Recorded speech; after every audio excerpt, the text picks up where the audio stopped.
안녕하세요. 수의사 루러언입니다.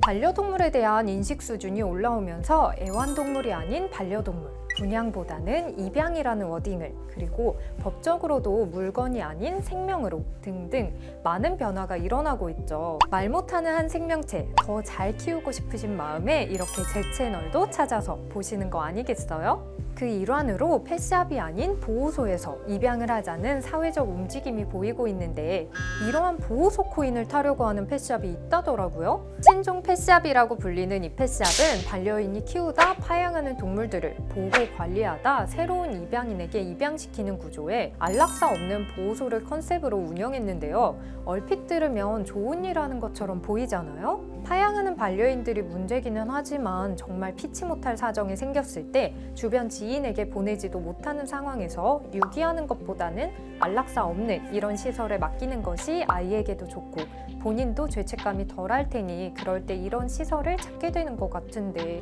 이러한 죄책감을 교묘히 이용하고 있더라고요. 보호소에 맡길 때 잘 보호하고 케어해서 새로운 주인을 만나게 해주는 대가로 소유권 포기 계약서를 쓰게 하고 파양에 대한 책임비를 몇십에서 몇백만 원대로 지불하게 하는데, 여기서 첫 번째로 파양 동물의 소식을 알 수 없다는 문제가 발생하게 됩니다. 나이에 따라 건강 상태에 따라 책임비가 달라지는데 책정 기준이 따로 없어서 부르는 게 값이고, 그래도 잘 관리받기를 원하는 마음에 많은 돈을 지불했을 경우에도 관리가 잘 되고 있는지 파양한 반려인이 확인할 방법이 없다는 겁니다. 계약서에 소유권 포기에 관한 내용이 주이지 위탁에 대한 책임비 활용 부분에서 신종 펫샵의 의무 조항이 안 들어가는 경우가 대부분이라 맡긴 아이가 잘 지내는지 건강한지 확인시켜줄 의무가 없어서 요청을 해도 안 들어주는 경우가 많다고 해요. 두 번째 문제는 법적 규제를 적용하기 어렵다는 거예요.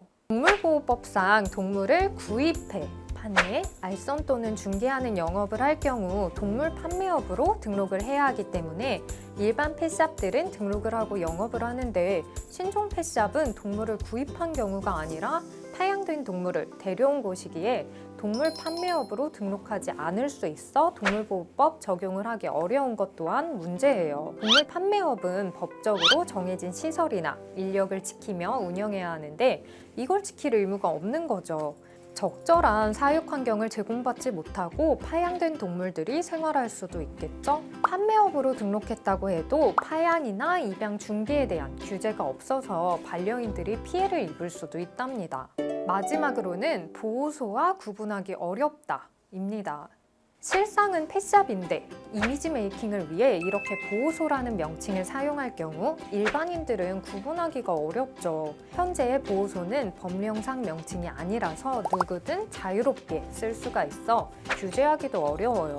우리 모두 공감하는 일반적 의미의 사설보호소와 이런 영리 목적의 업체는 구분할 기준을 만들어야 할 필요가 있겠어요. 오늘은 동물 건강 정보가 아닌 동물 산업에서 문제시되고 있는 부분에 대해서 이야기를 해봤는데요. 동물자유연대에서 조사한 바로는 신종 펫샵을 통해 이런 피해 사례들이 접수됐다고 하더라고요.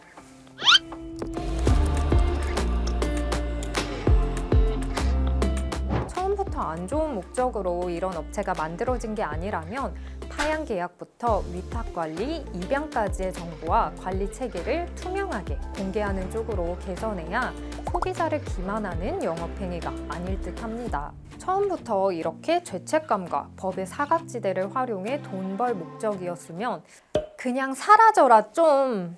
오늘 영상도 유익하셨다면 좋아요, 구독 눌러주시고요. 저는 다음 영상으로 다시 찾아오겠습니다. 안녕!